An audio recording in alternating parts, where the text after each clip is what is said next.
우리 한번 따라가요. 세상을 하나님과 화목케 하라. 한 번 더 합시다. 세상을 하나님과 화목케 하라. 예, 쉽지 않는 일이죠. 쉽지 않는 일이지만 우리 주님께서 우리를 이렇게 세상과 화목케 하는 사람으로 보냈다는 것을 가슴에 품으시고 이런 믿음으로 살아가시는 여러분과 제가 되기를 바랍니다. 여러분들의 현재의 삶에 만족하십니까?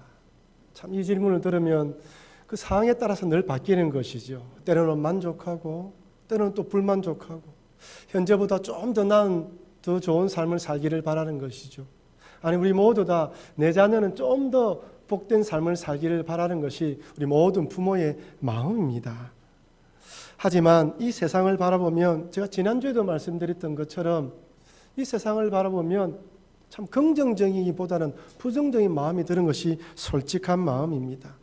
왜냐하면 에베소서 2장의 말씀처럼 세상의 공중 근세 잡은 사단 마귀들은 사람들이 어떻게 해서든지 육체의 욕심과 마음이 원하는 대로 살아가도록 유혹하고 충동질하고 부추깁니다. 그래서 이 하나님 만드신 세상의 질서에 따라 살아가는 것이 아니라 자기 욕심대로 살아가도록 만들기 때문에 자연 환경도 그 사람에 대한 이런 존엄성도 다 파괴되어 버리는 것 같습니다. 제가 전에도 한번 말씀드렸다시피 호주와 뉴질랜드 상공에는 하늘에 오존층이 뚫혀져 있습니다. 그래서 우리나라에 들어오는 오존 양의 40% 더 많은 양이 들어온다고 합니다. 그래서 학교에서는 오전 11시부터 오후 2시까지는 모자를 쓰지 않으면 아이들이 운동장에 나가는 것을 허락하지 않습니다. 우리 유색 인종들은 덜하지만 백인들은 피부암에 잘 걸리는데 2016년 통계에 의하면 뉴질랜드 피부암 발생률이 전 세계 1위였습니다. 공기는 좋고 살기는 좋은데 오존층이 뚫혀 있습니다. 여러분 플라스틱 문제는 어떻습니까? 이 플라스틱이 발명됨으로 참 편리함으로 우리 인류에 많은 기여를 했지만 지금 현재 플라스틱 이 쓰레기 때문에 전 세계가 참 골머리를 앓고 있습니다. 미국의 하와이와 캘리포니아 그 사이에 대한민국 면적의 15배가 되는 쓰레기 더미가 바다 위에 떠 있다고 합니다. 이거 2018년도 기사에 나온 이야기예요. 조사팀에 의하면 그곳에 떠다니는 플라스틱 개수가 1조 8천억 개, 무게가 8만 톤으로 초대형 여객기 500대에 해당하는 무게라고 합니다. 지난 3월에 미국 뉴욕 주립대 연구팀이 비영리 단체의 의뢰를 받아 미국, 멕시코, 중국 등 9개국에 11개 브랜드 생수 259개를 조사했는데 몇 퍼센트가 그 안에 미세 플라스틱이 나온 줄 아십니까? 93%입니다. 10개 중에 9개 정도는 그 안에 미세 플라스틱이 담겨 있다는 것이죠. 미국 연구팀에서도 전 세계 수돗물을 수거해서 검사를 해보니까 83%가 미세 플라스틱이 검출되는 것으로 연구 결과를 보고했습니다. 편리하게 사용하고 버린 이 플라스틱이 이제 부메랑처럼 다시 돌아와서 우리 인류와 이 동식물들에게 심각한 피해를 주고 있어요. 여러분, 바다의 물고기들이 그 미세 플라스틱을 먹으면 우리에게도 해롭게 되는 것입니다. 자유시장 경제와 이 성공지상주의로 인간의 탐욕이 극대화되었습니다. 더 욕심을 가지도록 만드는 바람에 인간 존엄성에 대한 가치가 점점 약화되고 있습니다. 사람을 한 인격체로 사람으로 보지 않고 수단과 비인격체로 보면서 학교에서는 왕따 문제가 심각하고요. 이거는 우리나라 문제가 아닙니다. 전 세계 동일합니다. 학교에서 왕따 문제, 사회에서는 좀 우리나라에 요즘 많이 대두되고 있는 갑질 문제가 심각하게 대두되고 있는 것이죠. 이런 사회를 보면 우리 자녀들에게 사랑하라, 섬기라, 양보하라, 배려하라, 희생해라 라고 가르치기가 솔직히 힘든 것 같습니다. 아니 이것을 가르치기가 아니 이런 가치관들이 마치 구시대의 유물처럼 되어버려서 이제 돈과 성공 앞에서는 아무런 힘도 능력도 발하지 못하는 이런 세상 가운데에 우리가 살아가고 있는 것처럼 보입니다. 돈이, 성공이 최고의 가치가 되어버린 것이죠. 네, 여러분 놀랍게도 성경에는 세상이 앞으로 이렇게 될 것이라고 이미 기록을 해놓았습니다. 디모데후서 3장 1절에서 5절 말씀입니다. 제가 읽어드리겠습니다.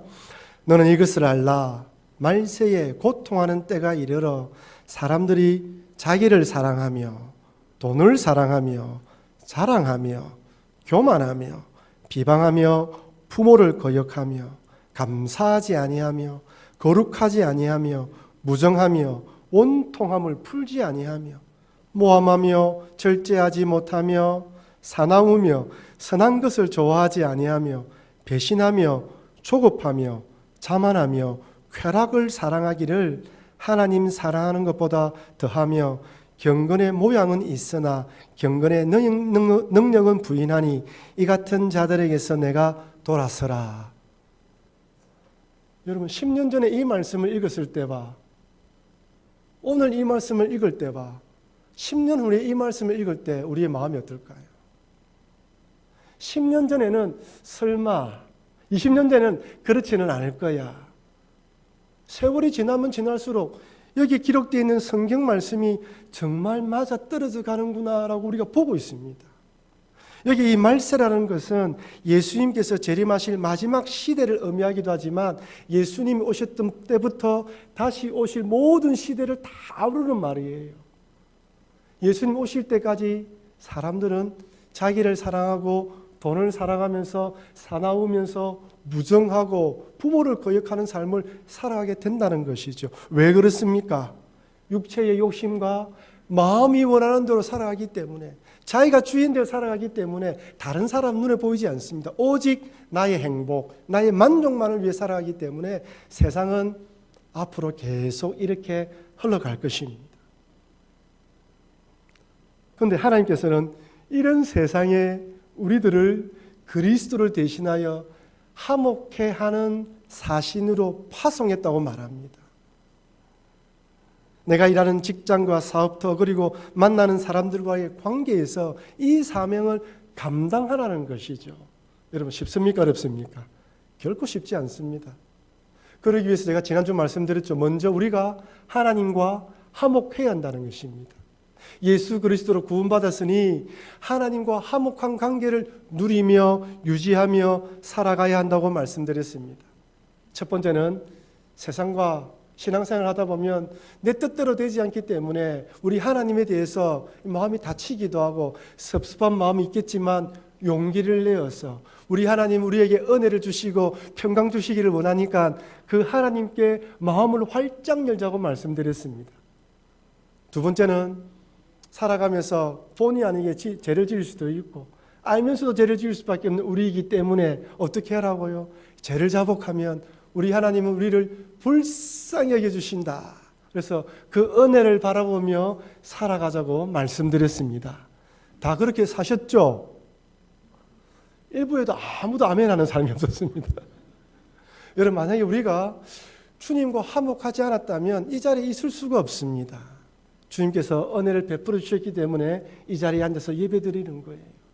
그 은혜를 계속 간직하면서 살아가야 되는 것입니다. 이렇게 하나님과의 화목 관계를 누리면서 동시에 어떻게 한다고요? 세상을 하나님과 화목하게 만들어야 됩니다. 고린도후서 5장 18절 19절 말씀 같이 한번 읽어보겠습니다. 모든 것이 하나님께로서 났으며 그가 그리스도로 말미암아 우리를 자기와 화목하게 하시고 또 우리에게 화목하게 하는 직분을 주셨으니 곧 하나님께서 그리스도 안에 계시사 세상을 자기와 화목하게 하시며 그들의 죄를 그들에게 돌리지 아니하시고 화목하게 하는 말씀을 우리에게 부탁하셨느니라. 아멘. 하나님께서는 죄로 멸망당할 세상이지만 예수 그리스도로 화목하는 길을 만들어 놓으시고 그리고 우리들을 사신으로 파송하여 그 사람들에게 하나님께 만들어 놓은 그 화목한 길로 들어오라고 사명을 주신 것입니다. 우리들이 그랬듯이 이 땅에 살아가면서 내 욕심대로 내 하고 싶은 대로 살아가는 것이 다인 줄 알았는데 예수님 믿고 나니까 이것이 진노의 길이고 멸망의 길임을 깨닫게 되었지 않습니까? 이것을 깨닫게 되었으니 이제 이 세상 사람들도 동일하게 육체의 욕심과 마음에 따라 살아가고 있는데 그들에게 그 길의 끝이 멸망의 길이고 하나님의 진노를 받는 길이며 죽음으로 끝나는 허무한 인생이라는 것을 깨닫게 만들어 주라는 것이죠. 여러분 간혹 우리 텔레비전 드라마나 영화에 보게 되면 사고를 당하여 주인공이 기억을 상실하는 경우가 있습니다. 일시적으로 어떤 기억을 잃어버리거나 때로는 전체 기억을 잃어버린 경우가 있어요. 그러면 아버지를 아버지로 보지 못하고 어머니를 어머니로 알지 못합니다. 어머니와 아버지가 이 아이의 기억을 되찾기 위해서 어떻게 합니까? 그 아이가 좋아하는 음식, 추억이 담겨있는 장소, 사진들을 보여주면서 기억을 되찾게 하는 것처럼 지금 세상 사람들은 죄로 인하여 단기 기억 상실증에 걸린 것이나 다름이 없습니다. 좋으신 하나님을 내 하나님으로 알지 못하고 살아가고 있는 거예요. 우리가 그랬던 것처럼 말이죠. 그래서 하나님께서는 우리들에게 그들에게 가서 좋으신 하나님이 우리의 하나님이라는 것을 깨닫게 만들어주고 전하라는 것입니다. 여러분 이것이 전도입니다. 그래서 교회로 와서 하나님을 듣게 만들고 배우게 만들어서 이 영안이 열리고 깨어지게 만들어서 좋으신 하나님을 아버지로 모시고 살아가도록 만드는 것, 이것이 바로 화목해 하는 사명인 것이죠. 이런 생각을 가지고 있으면 여러분 우리가 어디에 있든지 어떤 상황 가운데 있든지 열등감이나 주눅들지 않고 누굴 만나든지 한지 복음을 전할 수 있습니다. 여러분 사도 바울 한번 보십시오. 사도 바울이 세 차례의 선교 여행을 마치고 난 뒤에 예루살렘을 방문하지 않습니까? 그때 유대인들의 소동으로 인하여 사도 바울이 거의 죽게 되었는데 로마 군인들에게 구출되면서 네로 황제에게 상수하면서 로마로 죄인의 신분을 오게 됩니다. 얼마 동안에는 로마 감옥에 갇혀 있다가 그 위에는 새방에 갇히게 되었어요. 새방에 있었지만 여전히 로마 군인의 감시를 받았습니다. 여러분 사람이라는 것은요, 이런 감옥 같은 데 가면 주눅들고 위축되게 되어 있습니다. 제가 아는 목사님이 자기가 잘못을 저질러서 간 것이 아니라 어떤 진술하기 위해서 검찰에 방문해서 조사를 받은 적이 있다고 합니다. 그분이 하는 말이 검찰 조사실에 딱 들어가는 순간 그 검사실 분위기 자체가 사람을 위협을 주더라는 거예요. 아무런 뭐가 없는데도 불구하고 그 앞에 있는 자체만으로도 주눅감이 들더라고 이야기하더랍니다. 그런데 감옥입니다. 로마 감옥에 갇혀 있었으니까 어떤 마음이 들겠습니까? 근데 바울은 하나님께서 자기를 여기 보낸 이유는 로마 군병들에게 복음을 전하라는 하나님의 뜻으로 받아들였습니다. 자기가 그렇게 받아들인 거예요. 사도 바울은 하나님께서 자신을 화목케 하는 사명으로 파송한 것을 알았기에 어디에 있든지 설령 그곳이 감옥일지라도 하나님의 뜻에 있음을 알고 그것에서도 복음을 전한 것입니다.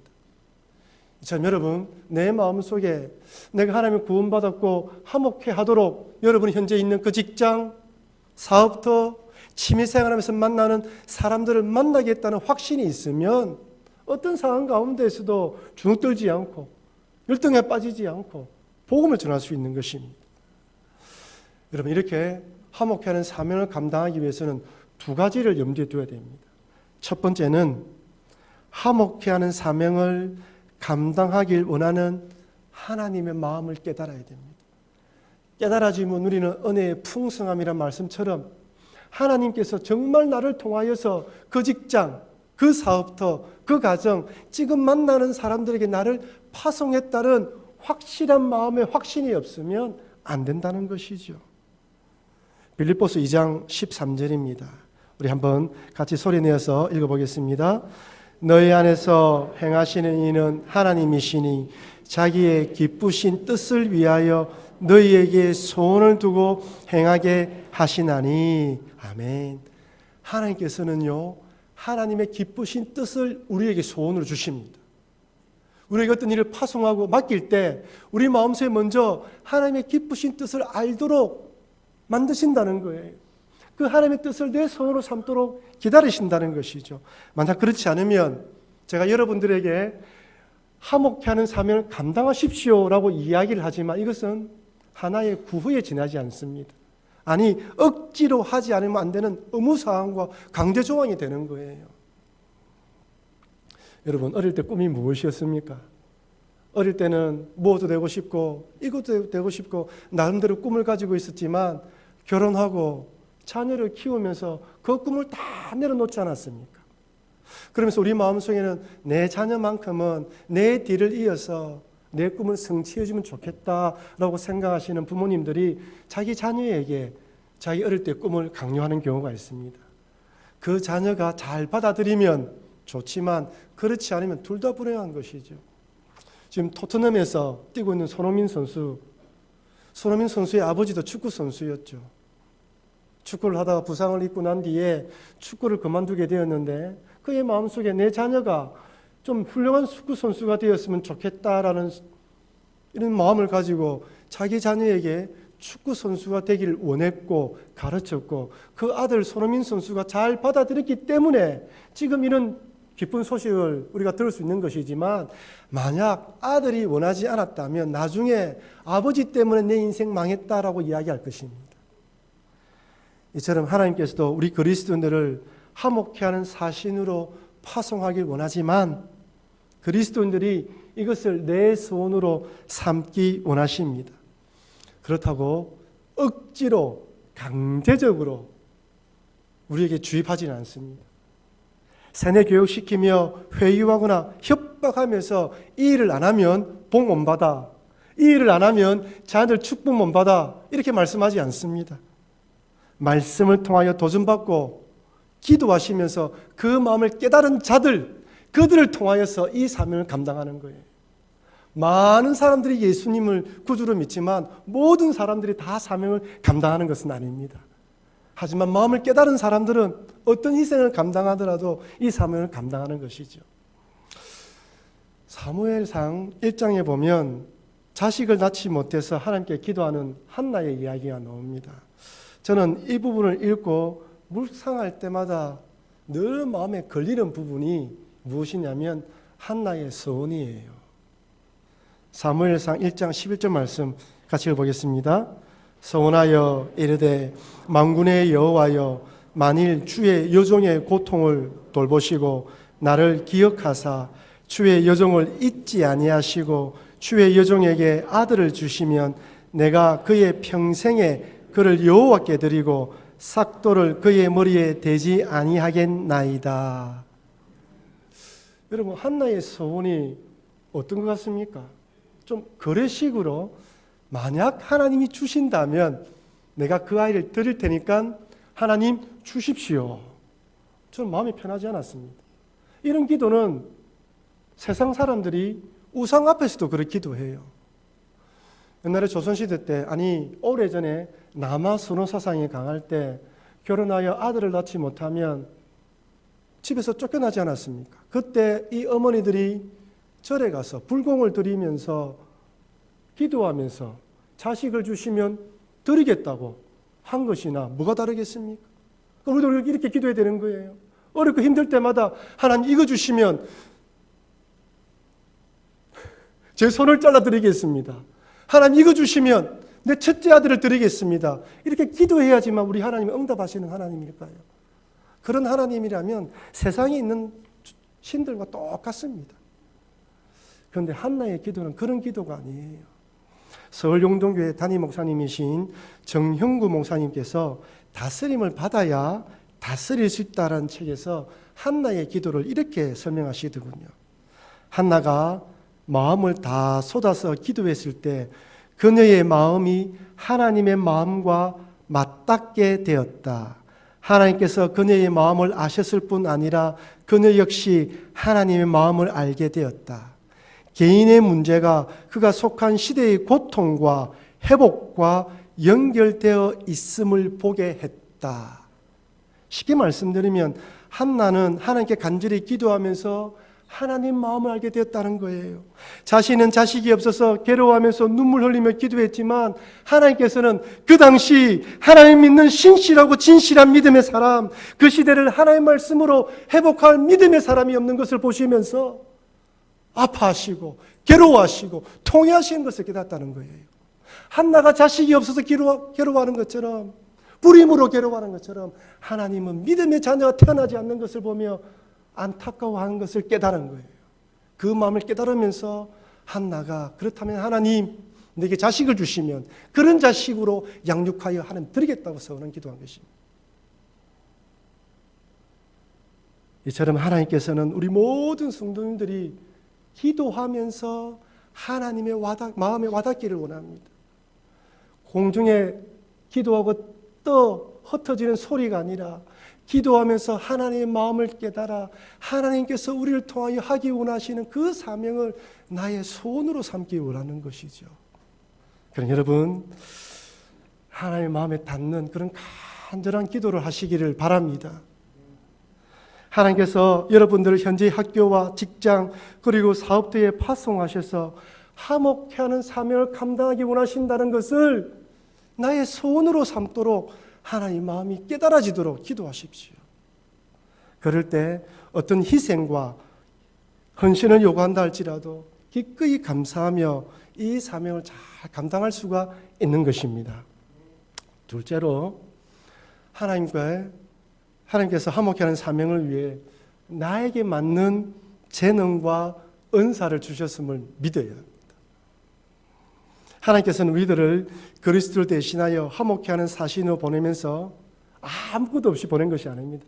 여러분 각자만 가지고 있는 은사와 재능을 주셨습니다. 특화된 은사예요. 근데 이것은 하나님의 관점에서 나를 볼 때 보이지 세상과 비교하면 보이지 않습니다. 참 미스터리해요. 믿음 안에서 보면 참 귀한데 세상 관점에서 비교하면 쓸모없어 보여요. 초라하게 보입니다. 하찮게 보여요.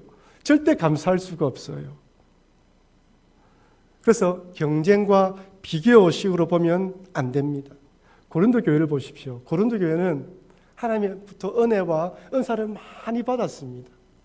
근데 서로 받은 은사가 더 좋고 귀하고 중요하다고 서로 다투어 싸웠습니다. 주님 안에서 바라보면 모든 은사가 중요한데 세상 관점에 바라보니까 비교했던 것이죠. 여러분 그래서 재능과 은사, 달란트를 생각할 때 또 두 가지를 잊지 말아야 됩니다. 첫 번째는 방금 말씀드린 것처럼 다른 사람과 비교하면 안 됩니다. 한번 따라가요. 다른 사람과 비교하지 말자. 비교할 필요가 없습니다.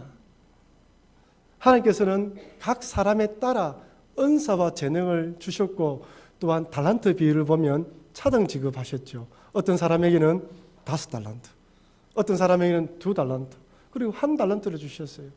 그러니 한편으로 2달란트 받은 사람이나 1달란트 받은 사람은 하나님, 내가 무엇이 모자라서 부족해서 5달란트를 안 주십니까? 라고 항의할 수 있습니다.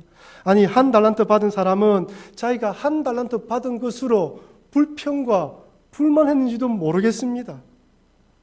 왜냐하면 여러분 지난주에 제가 말씀드렸지만 5달란트 받은 사람, 천부적인 재능이 있는 사람은요 아무리 열심히 노력한다 따라갈 수가 없어요.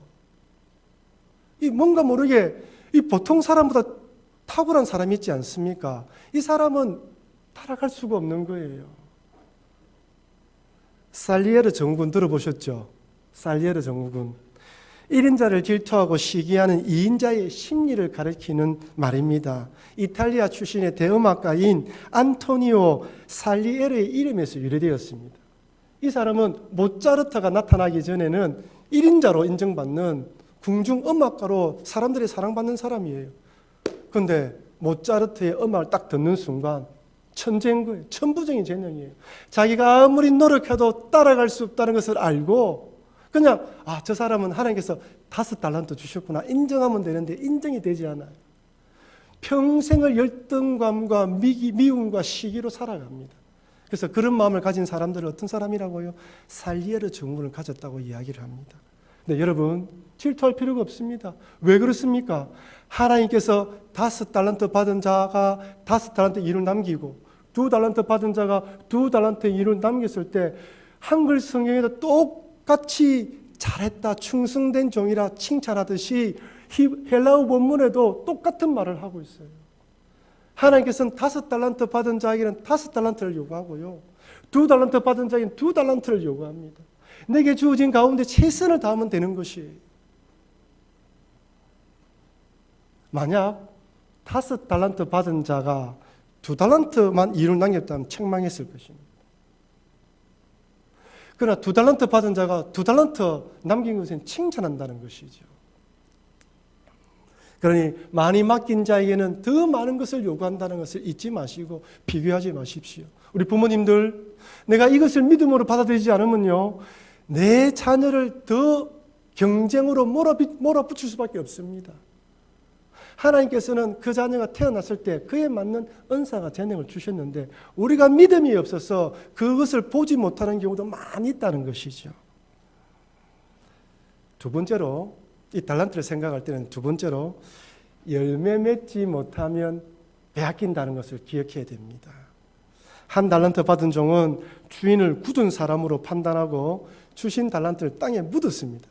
그리고 마지막에 주인이 왜 묻었느냐 이야기했을 때 이렇게 대답합니다. 마태복음 25장 24절 25절 같이 읽어볼까요? 1달란트 받았던 자는 와서 이르되 주인이여 당신은 굳은 사람이라 심지 않은 데서 거두고 해치지 않은 데서 모으는 줄을 내가 알았으므로 두려워하여 나가서 당신의 달란트를 땅에 감추어 두었었나이다. 보소서 당신의 것을 가지셨나이다. 이 종은 주인을 어떤 사람요? 굳은 사람, 인색하고 고집스럽고 나쁜 사람으로 판단했습니다. 5달란트 받은 사람과 2달란트 받은 사람은 그런 생각하지 않고 열심히 하는데 자기만 그렇게 생각한 거예요. 여러분, 1달란트 받은 사람 오늘날 어떤 사람들일까요? 한번 생각해 보셨습니까? 어떤 사람들이 이 1달란트 받은 사람들일까요? 여러분 주변에 한번 보십시오. 이분들의 특징이 현재에 감사하지 못하고 불평과 불만하시는 분들입니다. 가진 자에 대해서 시기하고 있는 것에 감사하지 못하고 없는 것에 불평불만하는 것이죠. 남과 비교하여 열등감에 빠져 자신을 쓸모없는 사람처럼 생각하면서 자기의 역량을 발휘하지 않는 사람입니다. 섞여드는 것이죠. 하나님께서 자기에 주신 은사와 재능을 만족하지 못하고 이것밖에 주지 않는 하나님을 원망하면서 하나님을 굳은 하나님으로 인색한 것입니다. 때로는 우리가 이런 마음 가질 수가 있어요. 어떤 일에 실망을 해서 뜻대로 되지 않아서 내 자신을 바라보고 비교하면서 나는 안 되는가 생각하면 1달란트 받은 자처럼 아무것도 하지 않고 감춰주게 됩니다. 그날이 하루 지나가고 이틀 지나가죠. 그래도 하나님의 징계가 오지 않습니다. 주인이 오지 않으니까요. 셋째 날, 넷째 날, 어느 날 불현듯이 주인이 와서 왜 아무것도 하지 않았냐 책망을 받게 되는 것이에요. 그래서 여러분 매일매일을 내 삶을 돌아봐야 됩니다. 내가 혹시 주신 은사를 가지고 오늘 묻어둔 것은 아닌가? 또 열심히 일을 해야 되는데 돌아봐야 되는 것이죠. 사랑하는 성도 여러분, 하나님께서는 우리들을 세상과 화목해 하도록 그리스도를 대신하여 사신으로 파송했습니다. 현재 여러분들이 있는 그 자리가 바로 하나님께서 보낸 자리임을 잊지 마시고 만나는 사람들에게 좋으신 하나님을 전하시는 여러분과 제가 되기를 바랍니다. 그러기 위해 하나님 마음에 와닿는 기도를 하십시오. 간절히 하나님 뜻이 무엇입니까? 그 하나님 마음에 와닿아서 하나님 마음에 그 기쁘신 뜻을 나의 손으로 삼으십시오. 또한 하나님께서 이 일을 위해 내게 은사와 재능을 주셨음을 잊지 마시고 남과 비교하지 마시고 주신 달란트에 따라 감사함으로 어디에 있든지 화목케 하는 사명을 잘 감당하셔서 우리 모두 다 주님 앞에 섰을 때 잘했다 충성된 종이라 칭찬받는 여러분과 제가 되길 주의 이름으로 축원합니다.